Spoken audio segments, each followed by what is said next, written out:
Bom, boa noite a todos, boa noite a todas. Sejam bem-vindos aí a mais uma aula da nossa mentoria Prática na Advocacia Civil. Eu quero aqui já de antemão agradecer a doutora Roberta. Ela é a idealizadora, em conjunto aí com a Comissão de Direito Deixa eu ver onde é que eu Civil, vou tirar o vídeo. nessa ideia de trazer um conteúdo prático, né? Algo objetivo que você possa já aplicar no dia a dia da sua advocacia e confesso, sem qualquer arrogância ou petulância, é uma ideia inovadora e já está sendo exportada para outra subseção. Nós já temos aí, acho que a subseção de Cotia, salvo engano, que já está levando lá a mentoria na advocacia penal.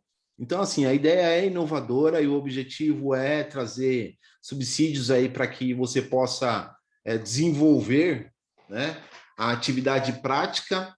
Não é demais dizer que não é algo que você aprende nos bancos acadêmicos, até porque o banco acadêmico ele te dá o direito.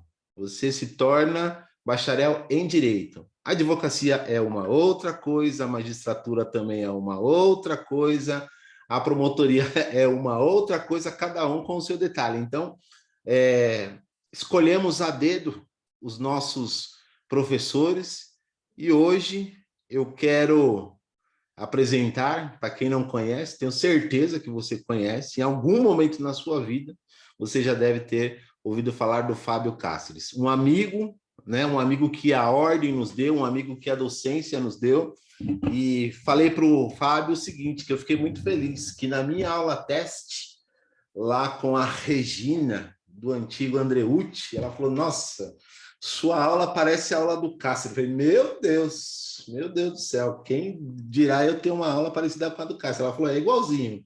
Me senti ouvindo o Cáceres aqui numa versão black. Eu falei, nossa, sensacional. Isso me honrou muito, porque a gente vai aprendendo, a gente tem aí esses mentores que vão nos guiando, às vezes nem sabe, né? Às vezes é só pelo vídeo, às vezes não tem um contato pessoal, mas é assim que nós vamos crescendo. Então, quero passar a palavra para o professor Fábio, já agradecendo a sua disponibilidade de, nessa segunda-feira fria, chuvosa, estar aí doando aí a parte do seu tempo aí, fazendo com que a advocacia itaquerense, eu digo itaquerense, mas já teve gente aí de outro estado, outro município participando conosco, mas a toda a advocacia. Professor Fábio, está com a palavra, muitíssimo obrigado. Vamos nessa. Olá, pessoal, tudo bem? Desejo boa noite a todos. Agradeço muito pelo carinho, agradeço a generosidade das palavras proferidas pelo meu amigo, ex-aluno, colega advogado, que é o doutor Ezequias, também a doutora Roberta. Nós falávamos aqui um pouquinho nos bastidores, antes do ingresso dos demais, e para mim é sempre um motivo de honra poder trabalhar com a OAB Subseção de Itaquera. Já tive a oportunidade de palestrar presencialmente lá na gloriosa OAB Itaquera. Eu sou suspeito, né? Afinal de contas, sou também da Zona Leste, estou aqui ao lado de vocês, na Penha, próximo, e eu gosto muito de falar com os nossos colegas aqui da região, que conhecem as dificuldades do nosso povo aqui da Zona Leste, os anseios que são necessários para a devida promoção de justiça nos fóruns que norteiam a nossa Zona Leste, Fórum de Itaquera, Fórum de São Miguel, Fórum da Penha, Fórum do Tatuapé, enfim, Vila Prudente, e outros tantos que nós temos aqui, nessa que é praticamente uma cidade, né? Se você pegar a população da Zona Leste, nós temos aqui, a bem da verdade, um PIB que seria suficiente para sustentar a própria cidade de São Paulo. Nós temos uma movimentação de recursos, de empresa, de tributo, de área de saúde gigantesco na Zona Leste. E Itaquera, acaba por representar muito bem o povo da Zona Leste. E aqui já fazendo uma brincadeira com vocês, uma brincadeira inicial, eu gosto de Itaquera por duas razões, né? Primeiro que o estádio mais importante do mundo está localizado em Itaquera. Então, já não tem como dizer que Itaquera não é uma cidade importante, ela é conhecida mundialmente por conta do glorioso Corinthians e da seleção brasileira, que nós tivemos aí a participação na Copa do Mundo, lá na Arena. Bom, fato é que eu hoje, já partindo para o tema do nosso encontro, eu prometo a vocês que não serei muito, digamos assim, prolixo e cansativo com a abordagem do tema, porque não é esta a proposta. Quando eu recebi o convite do doutor Ezequias, e ele me disse carinhosamente, professor Fábio, o objetivo é prático, é dar dica para o pessoal, público de advogados. Eu falei, nossa, essa mentoria é minha cara, porque é desta maneira que eu gosto de trabalhar. Então, nós não vamos aqui, nós certamente não iremos navegar pelas questões conceituais, doutrinárias, que envolvem o estudo da petição inicial, nada disso. O que eu quero é trazer para vocês a minha vivência com mais de 16 anos de efetivo exercício da advocacia, e a prova desse efetivo exercício da advocacia é que eu não estou, neste momento, nem na minha casa, eu estou no meu escritório, porque até agora aqui, labutando, trabalhando, fazendo prazo, e essa experiência prática de mais de uma década e meia, somado à intensa atividade docente que eu tenho, vocês sabem, já cheguei a lecionar em mais de 16 locais diferentes, faz com que eu, embora jovem, ainda de cabelo e barba branca, né, doutor Ezequias, faz com que eu consiga transmitir para vocês algumas questões interessantes e relevantes que envolvem a petição inicial. Então, nós vamos, na verdade, aqui, em torno de 1 hora, mais ou menos, nós vamos, eu diria que, nos debruçarmos sobre o que há de importante quando você pensa em petição inicial na área civil.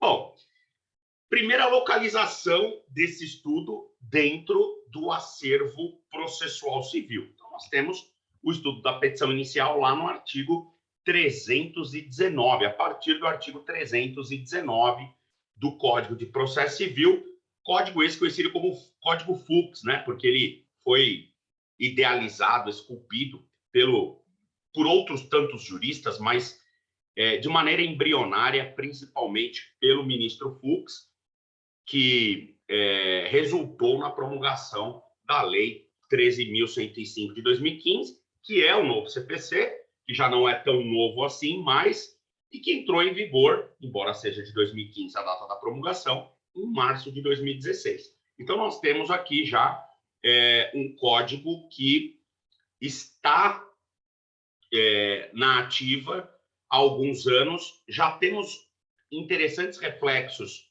jurisprudenciais sobre alguns assuntos do código, então já é possível trabalharmos muito mais a questão prática do que teórica propriamente dita deste sistema.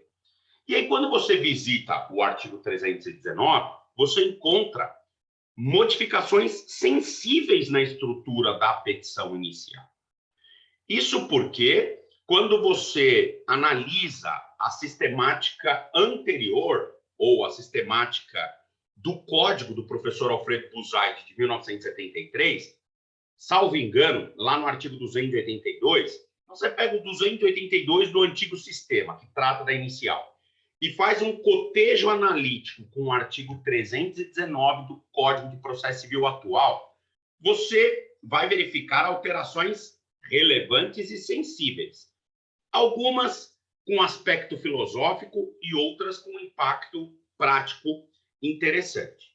Eu começo debatendo com vocês o primeiro requisito da petição inicial. Olha só, você vai lá no artigo 319, inciso 1, você já encontra uma alteração interessante. Por quê? Porque lá consta que você tem que direcionar a sua petição inicial ao juízo ou tribunal competente. Quando você visita o artigo 282 do Código Antigo, você encontra que a petição inicial ela deve ser direcionada ao juiz. Então, existe uma diferença aqui de direcionamento. Sistema antigo, direciono para o juiz. Sistema novo, eu direciono para o juízo. Alterou o cabeçalho da petição inicial. Por quê? Antes, eu colocava aqueles pronomes de tratamento, afinal de contas, eu dirigia a inicial ao juiz. Então, se justificava o excelentíssimo senhor, doutor, juiz de direito, XYZ. Entretanto, o novo Código de Processo Civil, no inciso 1º, diz que a inicial tem que ser direcionada ao juízo. E juízo não diz respeito à pessoa, mas sim à circunscrição judiciária. Portanto, agora você, em tese, não deve mais colocar o cabeçalho da inicial desta forma, com esses pronomes de tratamento, excelentíssimo senhor, doutor, juiz, e sim, você tem que colocar lá ao juízo, exemplo aqui, Itaquera, ao juízo de uma das varas cíveis do Fórum Regional de Itaquera, se a ação é cível. É uma ação de família, ao juízo de uma das varas de família e sucessão do Fórum de Itaquera, Fórum Regional de Itaquera. Então, agora você manda ao juízo. Fábio, depois dessa explicação, como que você tem feito as suas iniciais? E aí é que eu gosto da aula prática. Bom, eu já mostrei para vocês que eu sei que mudou, te expliquei o que mudou, e agora eu vou dizer na prática como que eu faço as minhas petições. Eu continuo utilizando os pronomes de tratamento. Excelentíssimo senhor, doutor, juiz. Aí você vai dizer, mas que contrassenso, eu vou te embargar de declaração por contradição. Você acabou de explicar uma coisa e faz outra. E eu vou te dizer o porquê que eu continuo fazendo desta maneira.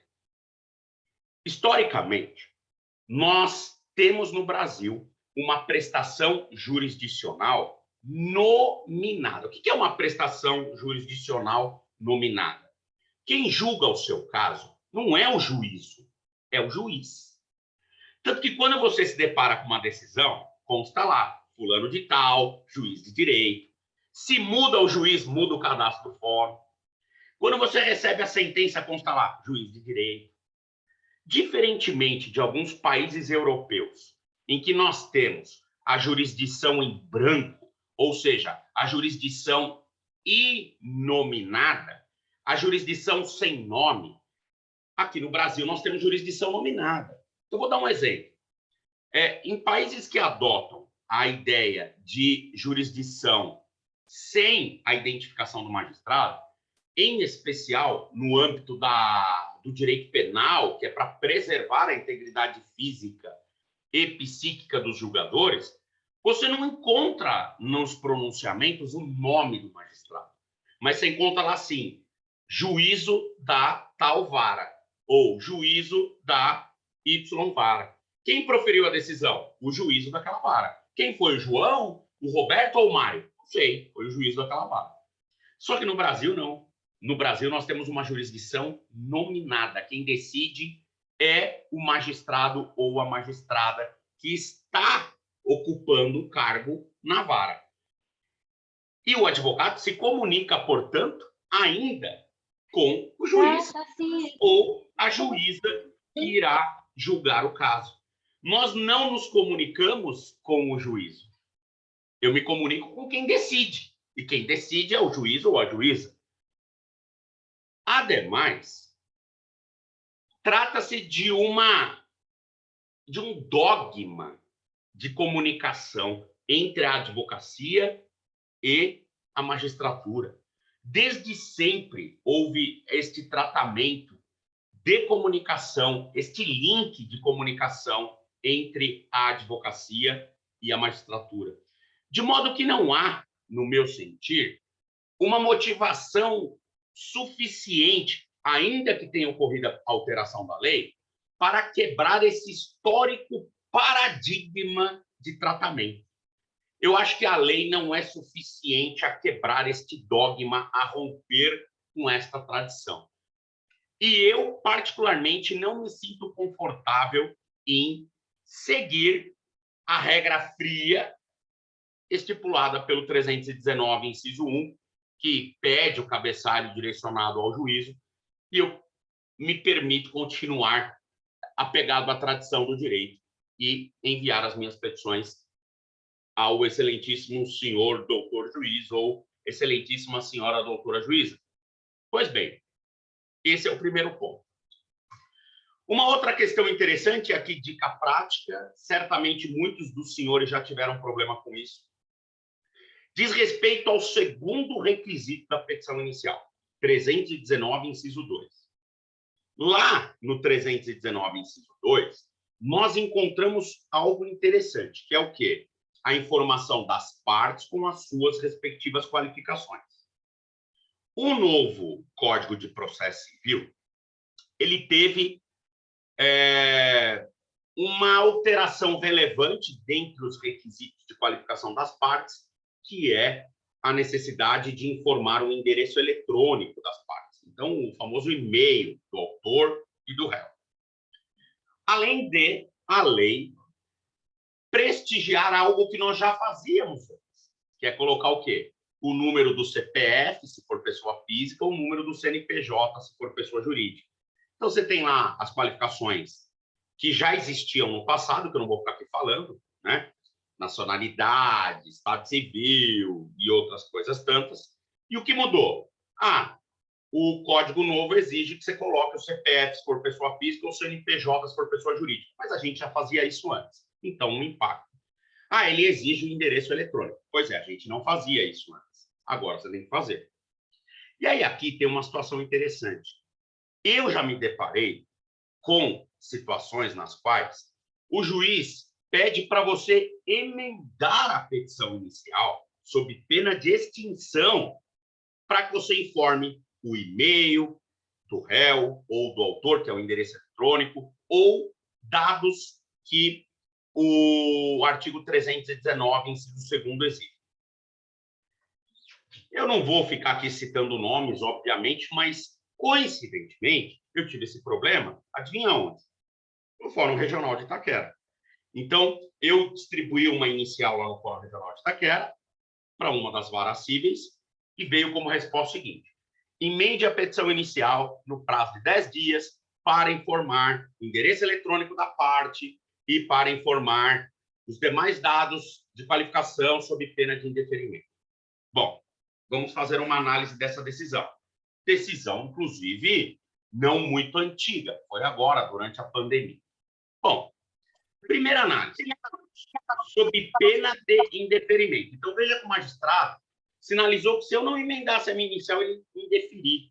Ele ia proferir uma sentença indeferindo, sem resolução de mérito, sacrificando o meu processo. Primeiro erro, ele não pode indeferir uma petição inicial a pretexto de que falta informação de qualificação, se as informações constantes da minha inicial, ainda que insuficientes, forem suficientes a identificar e gerar a citação do réu. Quem diz isso? Eu? Um achismo? Não. O próprio CPC, no artigo 319, parágrafo 2º. Então, o CPC diz o seguinte: a petição inicial não poderá ser indeferida quando, a despeito da falta de qualificações exigidas no inciso 2º, as que lá estiverem forem suficientes a autorizar a citação do réu. Então, veja que o primeiro erro é a ameaça de extinção por indeferimento da inicial, quando a lei diz que não pode indeferir a inicial. Então, aqui nós temos o primeiro erro. O segundo erro, o magistrado me deu um prazo de 10 dias.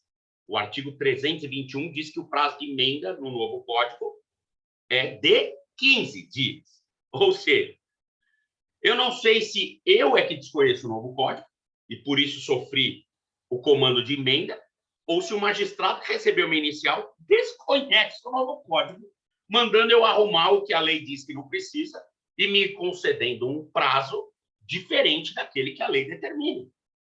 Então, por que é importante você conhecer essas regras?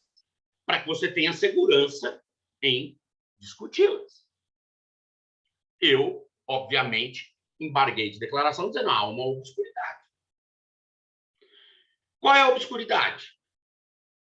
A lei processual suscitada, a mesma lei que Vossa Excelência suscitou para determinar a emenda sob pena de extinção do processo, assevera que não se pode extinguir o processo quando a inicial carecer dessas informações que você exige. Então, aqui eu gostaria de saber se está havendo uma negativa de vigência à lei federal. 2. Não obstante, por excesso de zelo, a parte apresente o recurso dentro do prazo para pedir o saneamento da obscuridade, o fato é que também o prazo de 10 dias não se justificava, porque a lei diz 15. E aí, então, vem como resposta o seguinte: dispenso a audiência de conciliação do artigo 334, cite-se o réu. Ou seja, o magistrado leu a minha petição, ele não quis colocar lá na petição, obviamente, recebo os embargos de declaração e dou provimento, mas acabou dando provimento, né? Então, por quê? Porque houve a correção dessa questão. Então, aqui fica a dica para você. Se você não tiver todas as informações de qualificação do seu cliente ou da parte contrária, do réu, do requerido, mas as informações que você dispuser forem suficientes a proporcionar uma segura citação do réu, você pode distribuir a sua inicial, ainda que ela careça de informações com relação à qualificação, com apego no parágrafo 2º do artigo 319 do CPC. Muito bem. E aí, aqui eu dou uma dica, nós estamos online, a tecnologia está aqui para nos ajudar. Abra uma abazinha aqui do CPC no seu Google e quando eu for falando do artigo, você vai indo lá, dá uma olhada, acompanha o encontro com a lei do lado, porque fica fácil, você vai confrontando o que eu estou falando e evita que a gente acabe perdendo tempo aqui de eu ter que fazer isso e compartilhar tela, etc. e tal, porque eu poderia também, mas eu acho que não é esse o objetivo principal. Bom, então aqui, e até porque eu tenho bastante coisa para falar com vocês, e aí se eu fizer isso vai consumir tempo precioso e eu não quero perder tempo. Então aqui nós temos essa questão interessante. Depois, nós temos o terceiro requisito da petição inicial, que é você discorrer sobre os fatos e os fundamentos jurídicos do pedido. Bom, nas aulas de processo civil, a gente discute muito os elementos que identificam uma ação. Quais são os elementos que identificam uma ação? As partes, causas de pedir e pedido. Partes, causas de pedir e pedido. São esses elementos que identificam uma ação. Portanto, é com base neles... Deixa eu desligar aqui. Desligar meu Outlook, porque eu acho que chegou e-mail e fez um barulhinho. Bom, desliguei. Voltando aqui ao raciocínio. Então, nós temos esses três elementos que identificam a ação. Partes, causas de pedir e pedido. Por que esses elementos são importantes? Por uma questão de segurança jurídica. Porque é por meio deles que eu vou descobrir se existe mais de uma ação no fórum idêntica. A famosa litispendência. É por meio desses elementos que eu consigo, por exemplo, uma reunião por conexão de causas. Então, é importante você saber quais são os elementos que identificam uma ação. Agora, a petição inicial nada mais é do que a materialização do direito de ação. Então, onde que eu encontro os elementos que identificam a ação? Na petição inicial. É lendo a inicial que eu vou descobrir se existe litispendência, se existe conexão, enfim, alguns fenômenos interessantes que daqui a pouco eu vou falar sobre eles. O que é o fato? O fato, muitos acham que é a historinha. Não. O fato não é a historinha, porque ninguém quer saber de historinha no Poder Judiciário e ninguém tem tempo de ficar lendo historinha. O fato é o que aconteceu. O magistrado não sabe o que aconteceu. Então, é por meio da leitura do fato, na petição inicial, que o magistrado irá se inserir no assunto da causa, que ele irá se familiarizar com o assunto da causa. Agora, o que você quer? Você quer que o magistrado se familiarize com o assunto da causa? Não. Você quer que ele julgue o seu pedido, de preferência procedente, não improcedente. Então, você quer que ele julgue o seu pedido.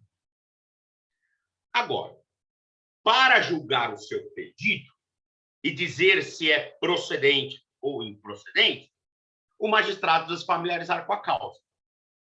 Por isso que o fato é chamado de causa. Por quê? Porque antes de pedir, eu tenho que ter a causa do pedido, ou seja, o que motiva o pedido.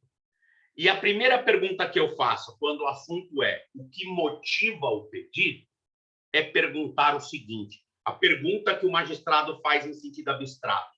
O que aconteceu para você vir aqui no fórum fazer um pedido? Para ele descobrir o que aconteceu, ele vai ter que ler o fato. E é por isso que o fato é chamado tecnicamente de causa de pedir remota. Por que causa de pedir remota? Porque é no fato que nós encontraremos as motivações fáticas que sustentam o pedido de procedência. Ah, professor, isso é legal para a prática. É claro que é. Isso faz toda a diferença, com todo respeito, à advocacia medíocre para a advocacia de alta performance. Por quê? Porque quando você compreende este singelo mecanismo de processo, você já percebe que não dá para ficar copiando petição inicial. A petição inicial, principalmente no capítulo do fato, ela é individualizada, porque aqui você vai ter que narrar o que aconteceu. E somente o seu cliente é que pode dizer o que aconteceu, você captar, se sensibilizar com essa informação e transportá-la por meio de uma redação, com início, meio e fim, para a sua petição inicial. Então, é importante que você saiba construir a inicial. Agora, professor, quando eu pego um modelo, aqui eu não estou sacrificando o modelo. Você pode até usar o modelo, mas a estrutura, não o conteúdo. Porque o conteúdo, ele não vai refletir o seu caso, você vai ter problema. Então, vamos lá para a estrutura do modelo. Vamos falar da estrutura. Vejam, o fato, a questão relacionada ao fato. Você vai ter que escrever o que aconteceu, o que aconteceu. E aí, aqui, você vai narrar somente o que é relevante e determinante para o acolhimento do pedido. Então, eu vou analisar o que é relevante e determinante para o acolhimento do pedido. Qualquer fato que não seja relevante ou determinante para o acolhimento do pedido não precisa estar na minha petição inicial. Não precisa estar lá. Então, eu automaticamente começo a filtrar a minha petição inicial. A minha petição inicial começa a ficar objetiva.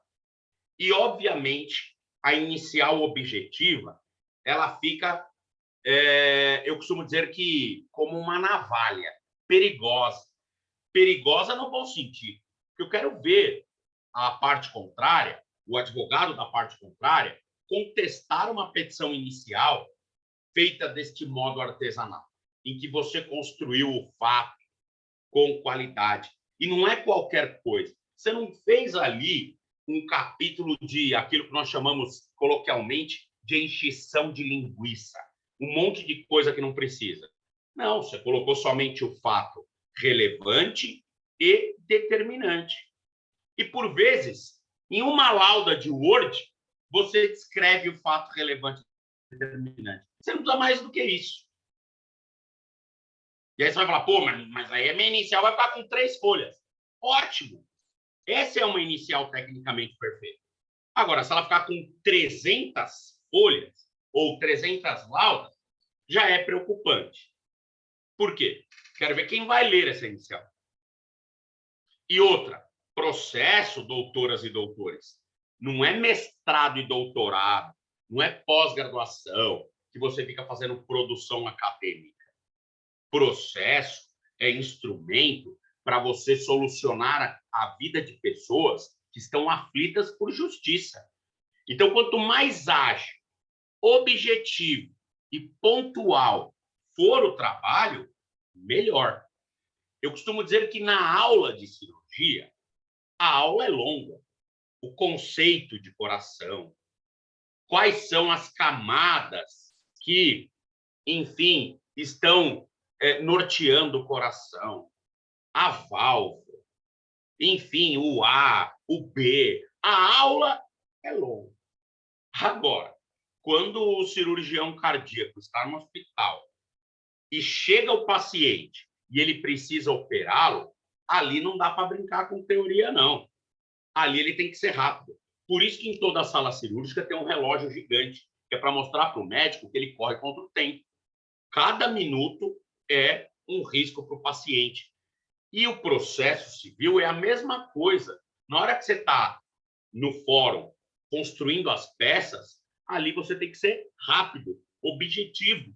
E sem esta filosofia, essa carga acadêmica. Porque ali o objetivo é outro. Ali o objetivo não é avaliar a profundidade científica do seu conhecimento, porque ninguém vai te dar título de mestrado e doutorado. No mestrado e doutorado, você desenvolve a tese lá com 400 laudas e ainda te criticam que você pesquisou e escreveu pouco. Agora, aqui não. Aqui é para resolver a vida da pessoa. Então, tudo que extrapolar a ideia do necessário para a apreciação do caso é supérfluo. E o que é supérfluo atrapalha e não ajuda. Então, tentem ser objetivos. Vou dar um exemplo rápido aqui, prático. Acidente de veículo, né? Acidente de veículo é o mais comum de se encontrar nos fóruns. Aí você pega a inicial de acidente, pô, o que tem que ter uma inicial de acidente de veículo? Ela tem que ter, primeiro, a descrição da conduta, a descrição do dano, o nexo de causalidade entre o dano e a conduta e a culpa do réu. Acabou, você não dá mais escrever nada. Então, olha, excelência, o que aconteceu? No dia tal, o autor transitava com seu veículo pela Avenida XYZ, quando o réu, de maneira negligente, ou imprudente, ou imperito, por quê? Por conta disso, gerou o acidente. Acidente este que acabou por ensejar ou por proporcionar prejuízos materiais ao autor para reparar A, B, C, D, e isso custa tanto. Acabou. Agora, você pega a petição inicial, que às vezes o advogado coloca lá assim, o autor, prestigiado comerciante da cidade de Itaquera, trabalhador, acorda às 5 da manhã e vai dormir à meia-noite, adora assistir Jornal Nacional com William Bonner. Veja, aí começa a escrever que o autor é bonito, que ele é bem sucedido. Veja, o que isso impacta? O que isso influencia? Qual é a importância desse fato? Nenhum. Então, resumo, tem que ser objetivo. Agora, não basta eu levar o fato para a causa. Eu tenho que levar o quê? o desdobramento jurídico. Por quê? Quais são as perguntas abstratas que o magistrado faz? O que aconteceu? E para descobrir o que aconteceu, ele vai ler o fato. Depois, qual é a segunda pergunta abstrata que ele faz? Qual é o direito que o autor quer? E para saber qual é o seu direito ou aonde está o seu direito, o magistrado agora vai navegar no fundamento jurídico. E o fundamento jurídico da sua petição inicial, a bem da verdade, é a causa de pedir próxima. Legal? Então, você tem duas motivações jurídicas. Minto, você tem duas motivações na petição inicial antes de pedir. A motivação fática, o que aconteceu, a motivação jurídica, aonde o direito me assiste, e aí sim você vai formular o pedido. Agora, se você pega modelo, às vezes você formula o pedido, só que o pedido não está acompanhado do fato, ou não há uma boa sustentação jurídica, e aí você começa a ter problemas. Problemas de deficiência da petição inicial. Ainda mais se pegar um advogado bom pelo requerido. Ele vai dizer, excelência, aqui há um pedido, mas não tem motivação fática que o sustente. Falta causa de pedir remota. Excelência, aqui há uma causa de pedir remota, ou seja, um fato denunciado na inicial, mas Vossa Excelência sobre esse fato não pode se pronunciar. Sabe por quê? Porque não houve pedido correspondente. Olha só os vícios comuns de desenvolvimento de petição inicial. Agora, dica prática. O que é fundamento jurídico? Ah, Fábio, isso aí é fácil, né? Pô, fundamento jurídico é muito fácil. Fundamento jurídico é o fundamento legal. É eu colocar lá na minha petição inicial o artigo de lei que salvaguarda os interesses do meu cliente. Errado.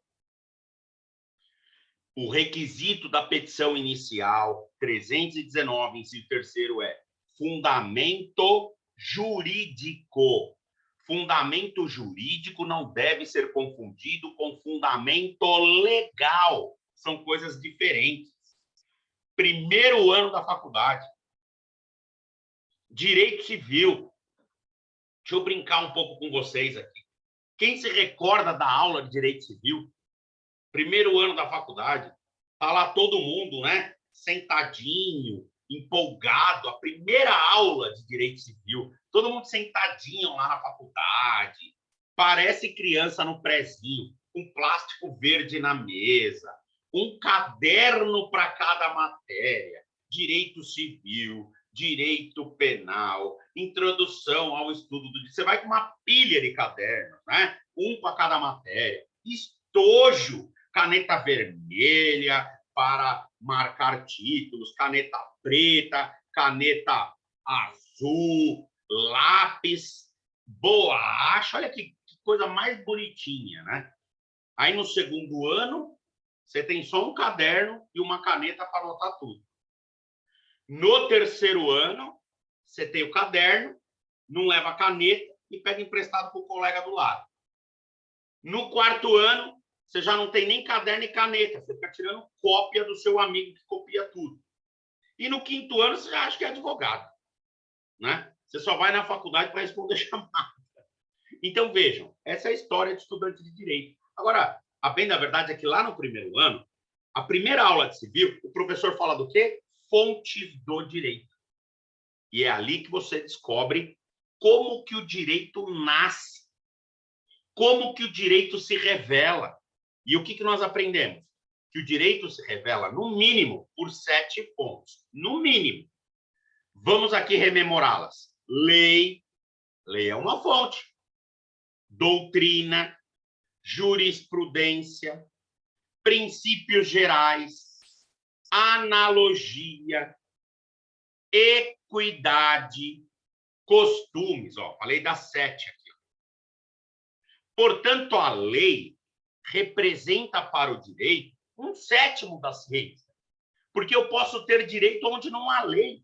Eu posso ter direito em análise por equidade. Eu posso ter direito em construção analógica, por analogia. Enfim, percebam que nem sempre o direito estará no vade-mecum, na lei. E o CPC não exige como requisito da inicial fundamento legal. Ah, professor, mas o fundamento legal é um fundamento jurídico. Perfeito. Porém, não só de fundamento legal vive a inicial. Por quê? Porque o que se pede é fundamento jurídico e não fundamento legal. Eu atuo muito numa área que vocês conhecem bastante, que é direito bancário. Nós temos inúmeras súmulas precedentes sobre a matéria. Por vezes, quando eu vou desenvolver o fundamento jurídico da minha inicial, eu não cito um artigo de lei, só precedente. Ah, isso aqui está na súmula tal do STJ, está na súmula tal do STF, está na súmula tal. Vejam, a minha petição inicial, tecnicamente, não tem fundamento legal. Mas ela não padece de inépcia. Sabe por quê? Porque ela tem fundamento jurídico. Ela não é uma petição inicial que aflora uma inépcia, porque ela tem fundamento jurídico. Ela não tem fundamento legal, mas ela tem fundamento jurídico. E qual é o requisito da petição inicial? Fundamento legal ou fundamento jurídico? Vá lá no 319, inciso 3º, e verifique. Fundamento jurídico. Bacana. Mais uma coisa interessante. E aqui, a principal da petição inicial. O pedido. Eu vou contar uma historinha para vocês, real, que me projetou na advocacia, porque eu conheço os requisitos da petição inicial. Pô, mas será que o tema de hoje foi suficiente em ajudar o professor Fábio a se projetar na advocacia? Foi. E eu vou contar isso para vocês. Pedido. Gente, o juiz, ele não pode julgar fora do pedido, senão ele vicia a sentença. Vocês aprenderam isso na faculdade? Se o juiz der o que não se pede, o julgamento é extra petita, fora do que se pediu. Se o juiz der além do que se pede, o julgamento é o quê? É ultra petita, para além do que se pediu. E se o juiz se pronunciar em uma dimensão menor do que a que eu peço, o julgamento é citra ou infra. Ele tem que se pronunciar sobre tudo que eu peço, e não só sobre uma parte. Portanto, o juiz não pode decidir de forma diferente da pedida. Por isso que o pedido é o carro-chefe da causa. Porque se você pedir errado, já era. Aí o réu vai tumultuar a causa e o magistrado vai ficar amarrado. Ainda que ele queira te ajudar, ainda que o magistrado coloque a mão na cabeça e fale, meu Deus, aqui é uma brincadeira, óbvio, né? Ai, eu conheço o autor, ele é tão gente boa, mas eu não vou conseguir ajudar. Eu não vou conseguir ajudar porque o advogado dele nem pediu direito. Se eu der o que não foi pedido, a minha decisão é nula. Vejam só que coisa interessante. Então, o que eu digo? Que o pedido ele tem que ter as especificidades de maneira didática e clara. Toda vez que eu faço uma inicial, eu digo que eu a deixo maturando, como picanha. A picanha não fica lá maturando no saquinho? Vocês sabem fazer churrasco ou não? Eu me ensino também. Aliás, eu sei mais fazer churrasco do que petição inicial. Veja, quando você inicial eu não sei fazer não, mas uma picanha, um churrasquinho eu sei. Vejam, quando você deixa a inicial maturando, depois você vai lá e visita o pedido. para verificar se você não deixou nenhuma falha técnica. Porque depois já era. Ah, mas eu não posso emendar a inicial e alterar o pedido? Pode, até antes da citação. Mas já começa a queimar seu filme, né? Porque, pô, a inicial já começa a virar uma coxa de retalho. Depois que citou o réu, estabilizou a lide, ali já era. Não dá mais para discutir. Tinha até uma ideia do código, um debate de que o autor pode alterar o pedido depois da citação, desde que o réu concorde. Eu quero ver que réu vai concordar que o autor arrume o que ele pediu errado, né? Só se o réu for maluco. Mas, enfim, isso não vingou. Então, nós temos aqui essa questão técnica interessante com relação ao pedido. Muito cuidado na formulação do pedido. E aqui eu faço um break técnico para falar de uma situação que me projetou na advocacia. No começo da minha carreira, eu advogava, eu tinha o quê? Meses de OAB.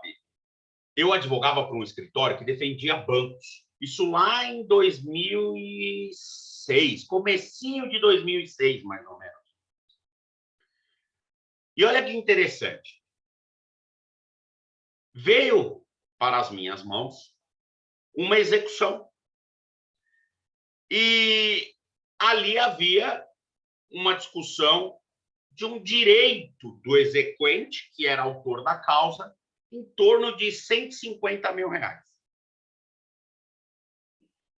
Aí eu peguei e falei, bom, deixa eu estudar o caso.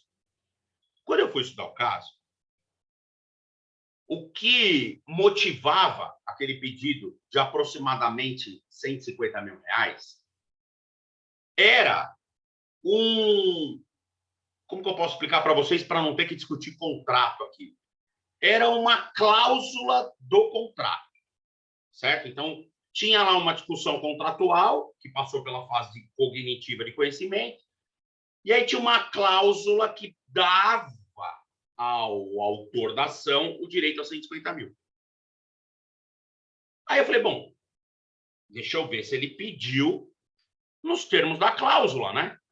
Por quê? Porque o juiz julga o pedido, não o contrato. E aí eu fui na petição inicial. Vejam, nós estávamos falando de uma execução. Eu peguei o bonde andando, nem fui eu que trabalhei no caso. Aliás, quando o caso nasceu, nem formado em direito eu era. E eu fui lá no pedido. Quando eu fui no pedido da petição inicial, eu detectei o quê? Que não havia pedido embasado na cláusula que justificava os 150 mil. E aí, o que eu arguí na execução? Que o objeto da execução não estava contemplado pela coisa julgada, na medida em que o juiz estava vinculado ao pedido.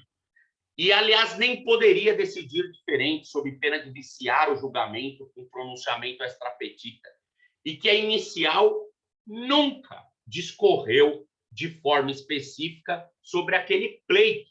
Portanto, não houve pronunciamento judicial sobre aquele pleito específico. Logo, não havia sustentação jurídica para se pedir aquela importância em dinheiro. Olha que muito louco isso. Começo de carreira. E ainda o que eu fiz? Fui despachar com o magistrado uma ação que tramitava, lembro até hoje, Fórum de Bragança Paulista. Eu era funcionário do escritório, funcionário júnior.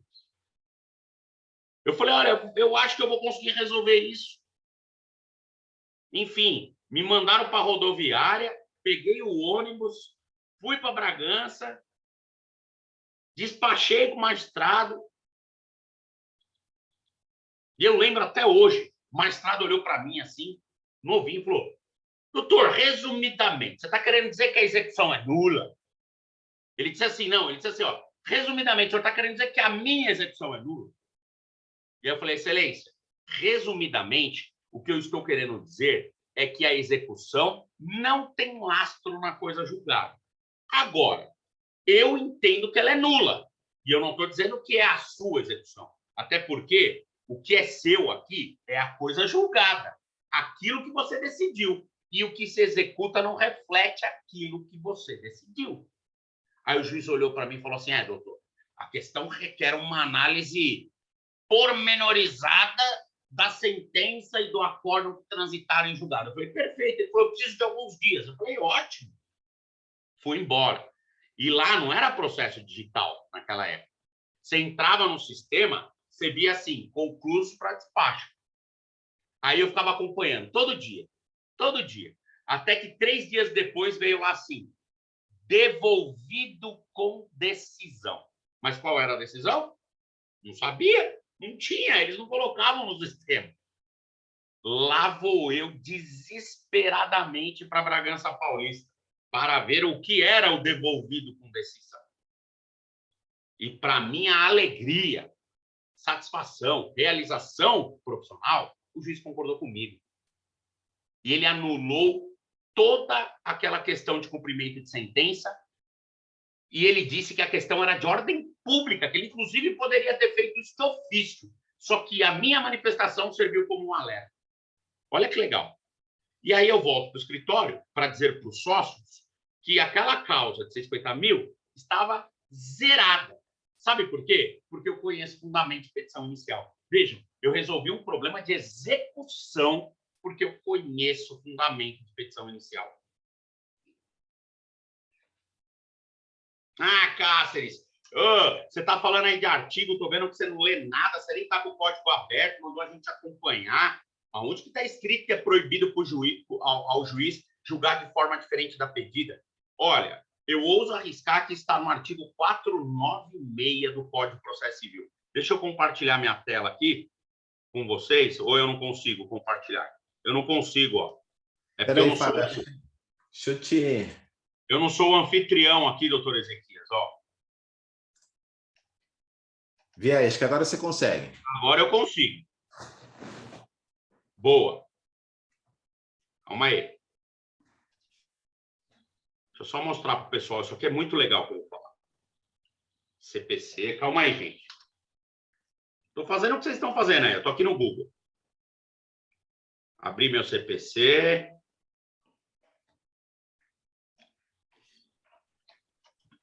Será que eu estou bom de cabeça? Artigo 496. Não, não é o 496. Mas eu vou achar. 92. Errei por um tiquinho.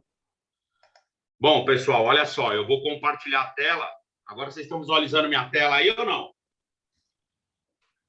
Beleza. CPC, o que está escrito aqui? É vedado, olha só, é vedado ao juiz proferir, vedado quer dizer proibido, decisão de natureza diversa da pedida, bem como condenar a parte em quantia superior ou em objeto diverso do que foi demandado. Portanto, se o advogado que faz a inicial não sabe pedir, ele acabou de dar um prêmio, um troféu para o advogado do requerido. Porque o advogado do requerido vai falar, opa, ainda que Vossa Excelência queira ajudar, não pode. Não pode porque não foi solicitado isso. Então, percebam vocês.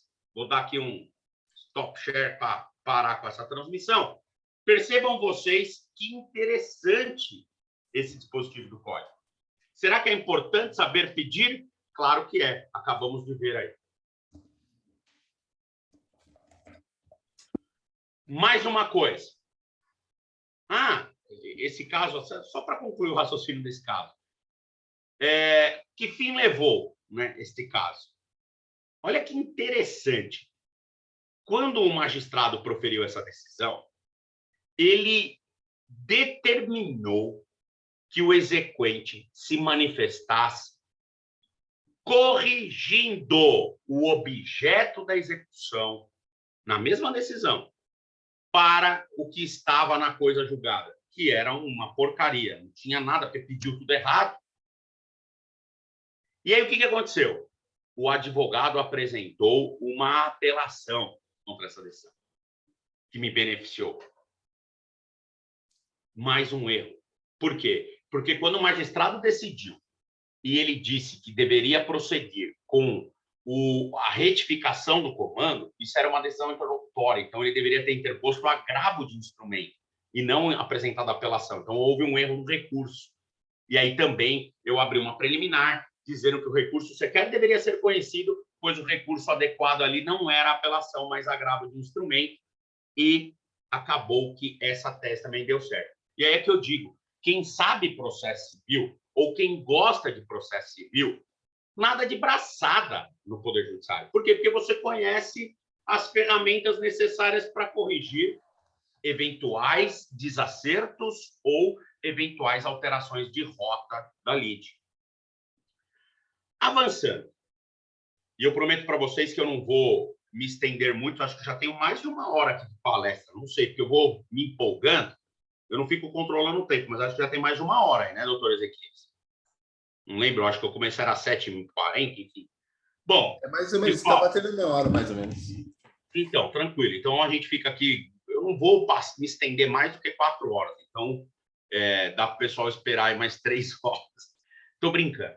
Gente, olha só, ainda com relação à petição inicial, o que nós temos aqui? No passado, você tinha que colocar o requerimento de citação do réu ou do requerido. Agora, isso não é mais requisito da petição inicial. Ah, então eu não preciso mais pedir a citação dele? Não, não é mais requisito. Mas, professor, por que deixou de ser um requisito? Porque eu acho que era um requisito inócuo frente à Constituição Republicana de 88. Se você pegar o código anterior de 73, ele era antes da Constituição. E ele pedia no 282, o código antigo, a citação, que era para o réu exercer o direito de contraditório ampla defesa. Nós temos uma Constituição republicana, democrática, em 88. E é óbvio que um código promulgado em 2015 já reflete essa nomenclatura constitucional. De maneira que eu não preciso pedir para o réu exercer o contraditório ampla defesa. Isso decorre naturalmente de uma garantia constitucional. Por isso que não faz nenhum sentido ser um requisito da inicial eu pedir para o réu ser citado. É óbvio que o réu tem que ser citado. Isso decorre da marcha processual, não de um requerimento do autor. Por quê? Porque ele tem um sagrado direito constitucional de contraditório e ampla defesa. Aí nós temos aqui também o requerimento de produção de provas. Aqui ficou mais fácil, né? Porque agora, requerimento de produção de provas, você não precisa ficar especificando as provas que você pretende produzir. Você pode fazer um requerimento genérico. Aliás, no passado, você tinha que ter essa preocupação porque nós tínhamos o rito ordinário, o rito sumário, e no rito sumário havia uma solicitação expressa nesse sentido. Agora não tem mais rito sumário e rito ordinário.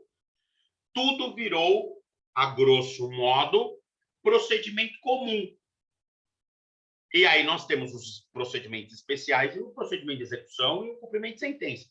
Então, vejam, não tem mais rito sumário, é procedimento comum. Então, eu posso fazer o requerimento genérico. Não vou perder tempo com isso, porque aqui o objetivo é prático. Só uma dica. Normalmente, eu encontro os advogados colocando assim na inicial.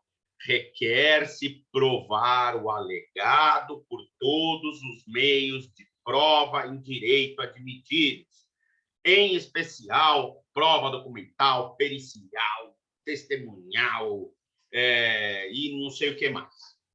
Bom, há um vício de linguagem aqui, um erro de português. Por quê? Requer provar o alegado por todos os meios de prova. Calma aí. Tem como você provar algo que não seja por meio de prova? Qual é o outro meio que você consegue provar alguma coisa que não por meio de prova?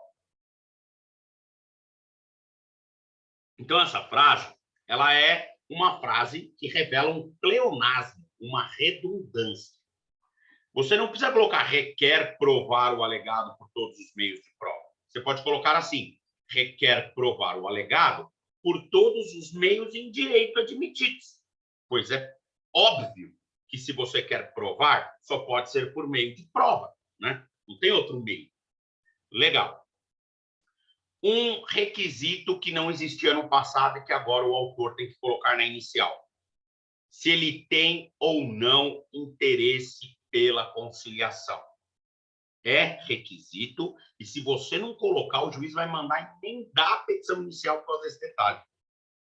E aí o advogado fala, poxa, professor, mas é um detalhezinho de nada. Pois é, mas ele é relevante. E aí você vai dizer, ah, mas o que isso impacta na prática? Meu querido, minha querida, isso impacta muito na prática. Imagina que você tem uma inicial com um pedido de uma tutela de urgência em que você precisa de uma decisão emergencial e você comeu bola nessa questãozinha. E aí o magistrado, ao invés de apreciar a tutela de urgência, ele dá uma decisão, ele profere uma decisão assim, ó. Inicialmente, antes de avaliar a pretensão de tutela de urgência, emende o autor a inicial para informar se tem ou não interesse pela conciliação num prazo de até 15 dias. Pronto, você sabe.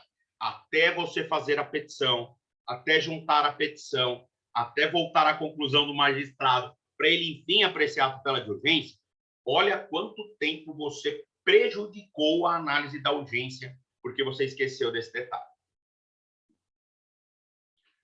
Agora, dica prática. Todas as iniciais eu tenho que colocar o parágrafo salientando se o autor tem ou não interesse pela conciliação? Será que todas as iniciais têm que ter isso? Resposta. Doutor Ezequias, tem alguém pedindo para entrar aqui, eu estou admitindo, hein? Admiti já. Resposta. Não. Isso eu tenho certeza que é novidade para muita gente que está aqui. Não. Não são todas as iniciais que você vai colocar isso. Sabe por quê? Esse comando do tem ou não interesse pela conciliação prévia, que é aquele que você vai para a audiência de conciliação e aí vai tentar o acordo, se tiver acordo legal, se não tiver acordo, o réu sai da audiência com prazo para contestar. Esse comando é o do artigo 334 do CPC. E ele só se aplica ao procedimento comum. Então, nos procedimentos especiais, a regra procedimental é especial. Se ela é especial, eu não aplico o 334 da audiência de tentativa de conciliação. Portanto, se eu não aplico a regra do artigo 334, é desinfluente se você tem ou não interesse por conciliar. Vou te dar um exemplo, lá o procedimento monitório. Lá está dizendo, se houver a demonstração do direito e for o caso de ausência de dúvida pela prova escrita, o magistrado deverá expedir o mandado monitório. Lá não está dizendo para designar a audiência. Portanto, não vai ter essa audiência do 334. Nas ações possessórias, não vai ter audiência do 334. Na ação de consignação em pagamento, o réu é citado para contestar. Não tem essa, vamos para a audiência de conciliação. Então, nos procedimentos especiais, os requisitos da petição inicial devem ser adequados ao rito do procedimento especial. E os procedimentos especiais não prevêem, como anunciei há pouco, essa audiência prévia do artigo 334 do CPC. Ah, mas aonde que existe essa audiência? Só no procedimento comum. Ah, então se eu for fazer uma petição inicial de procedimento comum, eu tenho que tomar cuidado com o artigo 334 e fazer o requerimento e prestar a informação na inicial se eu tenho ou não interesse pela conciliação. Perfeito. Exatamente isso. E para encerrar o assunto, petição inicial e abrir para vocês formularem perguntas, fica uma última dica. Última dica que paga o curso que, tecnicamente, você não pagou. Esse curso ele é cobrado ou não, doutor Ezequias? É gratuito? Na faixa. Então, veja. Olha que legal. A dica que eu vou dar agora, paga o curso que você não pagou. Olha que legal. Valor da causa. Valor da causa também é um requisito da petição inicial. E aí você vai encontrar as regrinhas de valor da causa lá no artigo 292 do Código de Processo Civil. Regrinhas de valor da causa, artigo 292 do Código de Processo Civil. Professor, o que eu encontro lá no 292 do Código de Processo Civil? As regrinhas. Agora, para a dica prática, vale aqui a regra geral. Qual que é a regra geral? O valor da causa tem que representar o proveito econômico da parte. Então, se eu quero 1 milhão, o valor da causa tem que ser 1 milhão. Se eu quero 20 mil, o valor da causa, 20 mil. Só que tem causas que não têm proveito econômico. Tem causas que não têm valor. Exemplo, quanto vale uma declaração de união estável? Tem valor. Quanto vale uma ação de investigação de paternidade? Não tem valor. Aí alguns engraçadinhos vão dizer, depende, né, professor, de quem é o pai. Não. O vínculo de paternidade não tem preço. Agora, se o pai tem dinheiro ou não, isso é uma outra história. Para fins de alimentos, talvez, herança. Mas essas ações não têm proveito econômico. E aí, o que os advogados fazem normalmente nessas causas? Eles atribuem o valor de R$1.000. Aí o advogado foi lá na inicial. Dá-se a causa o valor de R$1.000 para fins de alçada. Por quê? Porque não tem valor econômico. Não tem proveito econômico. Isso é muito comum. Só que, se você der à causa o valor de R$1.000 e o seu cliente não tem justiça gratuita, você vai ter que pagar as custas. Aí, como o nosso encontro é aqui em Itaquera, então eu pressuponho que quem está aqui atua na cidade de São Paulo ou, no sentido macro, no estado de São Paulo, então vale aqui a Lei Estadual de Custas, que é a Lei 11.608 de 2003. O que estabelece essa lei? Que o valor da causa, a taxa para a distribuição da ação é de 1% sobre o valor da causa. Só que a lei vem e estabelece o seguinte: 1% sobre o valor da causa, mas nunca menos que 5 UFESPs. Portanto, 5 UFESPs, que é a unidade fiscal de valor do Estado de São Paulo, o valor de 5 UFESPs é o mínimo tributável. Você nunca pode recolher uma taxa menor que 5 UFESPs. Então, vou te dar um exemplo.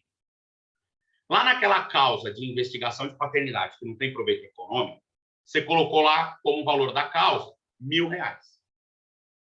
Vamos pela regra número 1 da Lei de Custas. Lei 11.608 de 2003. Regra número 1. 1% do valor da causa. Quanto que dá 1% de 1.000? R$10. Então, teoricamente, você teria que pagar R$10 de taxa. Só que a lei diz que você nunca deve recolher menos do que 5 UFESPs. E aí, agora, aqui eu tenho uma colinha, enfim, a primeira cola que eu uso no curso, porque o resto eu estou falando tudo de cabeça. A UFESP para... Ó, tá num post-it, eu peguei antes do encontro. A UFESP para o ano de 2022, porque todo ano ela muda, ela está em R$31,97. Se eu não posso recolher menos do que 5 UFESPs, basta eu pegar o valor de uma UFESP, R$31,97, e multiplicar por 5. Eu descubro que a taxa mínima para distribuir uma ação no estado de São Paulo é de R$159,85. Portanto, na minha causa, que tem valor de R$1.000, eu vou recolher de custas R$159,85. Custas de distribuição, fora a da citação. Ô, professor, muito bem. Deixa eu só beber uma aguinha.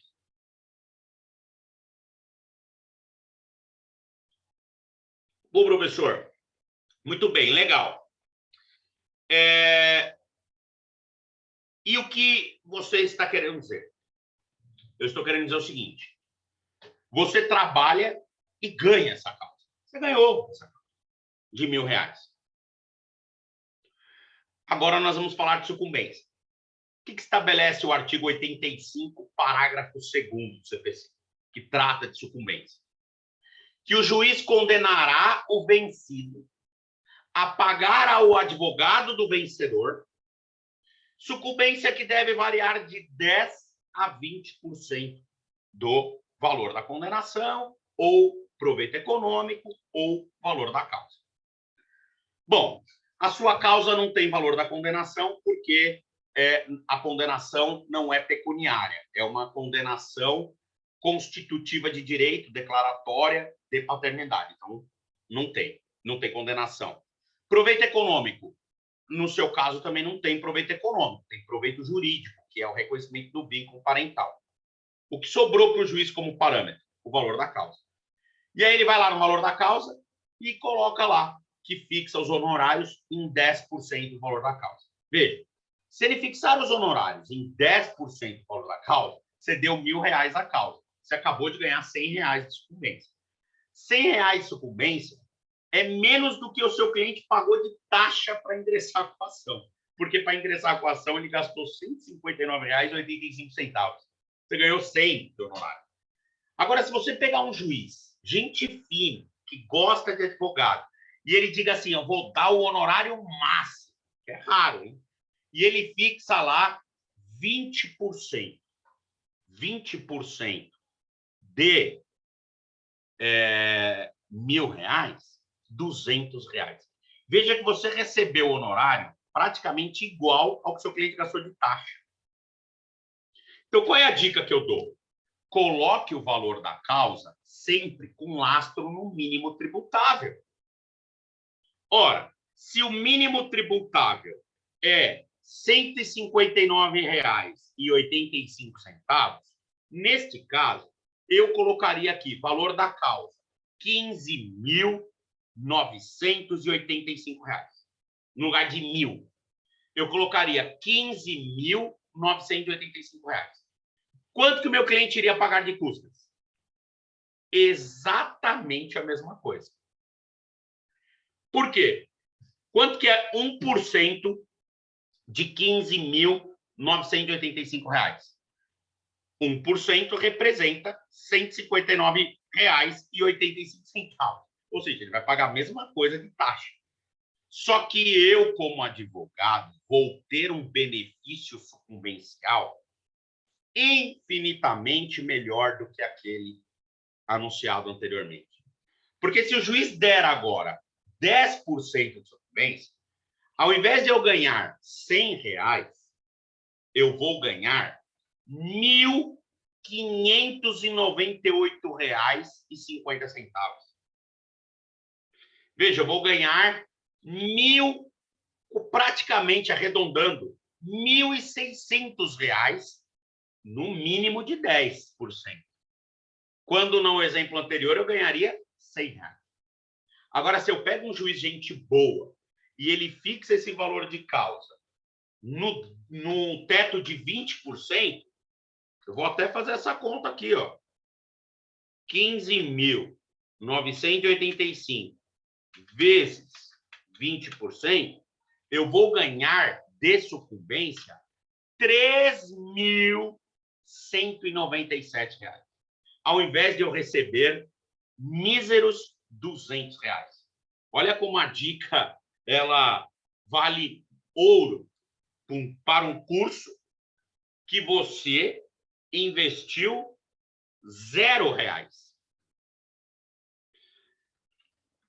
E assim, doutores, eu encerro aqui o que eu tinha que falar com vocês de petição inicial. Óbvio, né? O tema ele é um tema que pode ser objeto de uma semana de estudo. Mas a nossa proposta é um encontro para tratarmos de dicas, coisas interessantes, rentabilidade, como eu acabei de falar aqui no finalzinho, E eu acho que para esta proposta, modéstia à parte, o nosso encontro foi extremamente proveitoso. Então, eu quero agradecer muito o carinho de todos vocês. Quero agradecer novamente ao OAB Subseção Itaquera, na pessoa da presidência, na pessoa do queridíssimo Ezequias, enfim, de todos os mais integrantes da diretoria, das comissões, que estão aqui imbuídos com essa proposta maior de agregar valor à advocacia a custo zero, né? Pois você pode assistir esses encontros do seu escritório, do conforto da sua casa, enfim, parado no acostamento porque não deu tempo de chegar em razão do trânsito. A tecnologia está aqui para isso. A OAB, por meio de pessoas focadas em aperfeiçoamento profissional, como a gestão da OAB de Itaquera, estão atentos para explorar essas ferramentas. Então, eu quero parabenizar a OAB de Itaquera pela iniciativa e quero reforçar o tremendo carinho e a sintonia de gratidão que eu tenho por ter sido convidado em participar deste grandioso evento que é a mentoria. Muito obrigado pelo carinho de todos. Valeu, pessoal. E fico à disposição para perguntas, caso haja. Valeu, professor. Muito obrigado. Realmente uma aula aí num curto espaço de tempo com conteúdo riquíssimo. Eu quero perguntar aí, pessoal, se tem alguma pergunta direcional ao professor. O momento de sugar é agora. O momento de extrair o máximo e tirar um suco de Fábio Cáceres aí de petição inicial é agora. Se quiser perguntar no chat, se quiser abrir o microfone, levantar a mão aí, a gente tem um tempinho aí. O professor ainda está à disposição aí. Daqui a pouco ele vai para o seu lar. Então, vamos aproveitar. Olha, eu quero aproveitar aqui, não sei se haverá ou não perguntas, né? Eu fico aqui à disposição, obviamente, mas eu quero aproveitar aqui porque durante a condução do encontro, eu verifiquei que nós temos muitos colegas aqui. Inclusive, eu vou tirar até uma foto para poder colocar na rede social da quantidade de colegas que nós temos aqui por conta do nosso encontro. E eu consegui identificar alguns nomes, me perdoem, não consigo ver todos, mas eu consegui identificar alguns nomes: doutora Catarina, doutora Aparecida, Silvana, Eduardo Tocuda, e quero agradecer aqui a doutora Paula Diniz. Estou notando aqui que tem... Olha lá, já começou Boa noite, doutor Fábio. Boa noite, doutor Fábio. A doutora Paula Diniz. Doutora Paula Diniz é uma amiga pessoal minha, esteve comigo, inclusive, no final de semana agora. Nós estivemos aí juntos lá no sítio, ela levou os filhos, a mãe, brincaram com a minha filha, batemos papo com a família dela, com a minha. Eu tenho muito carinho, muito apreço pela doutora Paula e fiquei muito feliz de vê-la aqui, porque eu nem tinha comentado, acabei esquecendo, nem tinha comentado com ela sobre o curso de hoje, mas ela acabou participando. Olha que legal. Então, Paulinha, como carinhosamente eu a chamo, muito obrigado aí pelo seu carinho. Um beijão para você e para todo mundo. Beijo para vocês. Não, tem que estudar. Vamos estudar, né? E olha que legal, doutor Ezequias. A Paula, ela é inscrita na OAB de São Caetano, tá? Beleza, hein? São Caetano, né, Paula? Isso, São Caetano aqui. Olha só, OAB de São Caetano vindo buscar informação aqui na OAB de Itaquera. Olha que legal, né? Não, é sensacional. Informação boa. Aí. Sensacional. Legal. A Maria Rosa, acho que abriu o microfone, quer falar alguma coisa, Maria? Acho que foi sem querer. Bom, de chat não tem nenhuma pergunta. A gente vai encerrar. Vamos encerrar por aqui. Tá chovendo. Vamos para Vamos jantar. Vamos jantar. Quem ainda tem um percurso ainda está em casa, vamos para casa. Quem está em casa... Eu também. Beleza, maravilha. Professor, muito obrigado. Que Deus te abençoe aí, que essa semente plantada aqui na OAB Itaquera possa frutificar aí, você possa colher os bons frutos, que a sua colheita seja grande. E, pessoal, próxima aula, quarta-feira, dia 14, com o professor Leandro Nava, nós teremos aí resposta, contestação, réplica e reconvenção, a mesma proposta, e no dia 20, salvo engano, com a doutora Roberta, com a advocacia extrajudicial, né? Então, é um curso realmente completo, Fábio, só investimento de gente fera, né? Olha, No Vasco, eu Vasco, gostaria assim. até aqui de recomendar as demais aulas. O professor Leandro Nava é meu amigo pessoal também, é um fera, gosto muito dele, muito didático, bem técnico, e certamente o pessoal vai aproveitar bastante. Próximo encontro, né? Certeza, certeza, minha gente. Então, boa noite a todos. Falando em rever, tem o canal lá da ESA Itaquera, se inscreve lá, assim que baixar o conteúdo da nuvem desta aula, a doutora Roberta vai publicar lá no YouTube também, então você pode assistir. Também coloquei aí no chat também, para você seguir as nossas redes, seguir o professor Fábio, que além do curso aqui, ele ministra outros cursos, ainda lá no Legal, enfim, é aula para tudo quanto é lado. Então você pode seguir aí o professor e vamos em frente, vamos que vamos. Muito obrigado aí a presença de todos e até a próxima aula, se Deus quiser. Valeu, pessoal, valeu. Valeu, Inclusive, gente. Instagram, né? Fábio Cáceres Oficial, pessoal. Vai seguir o professor lá, que é bem bacana. Tchau, tchau. Valeu. Tchau, tchau, gente. Com Deus.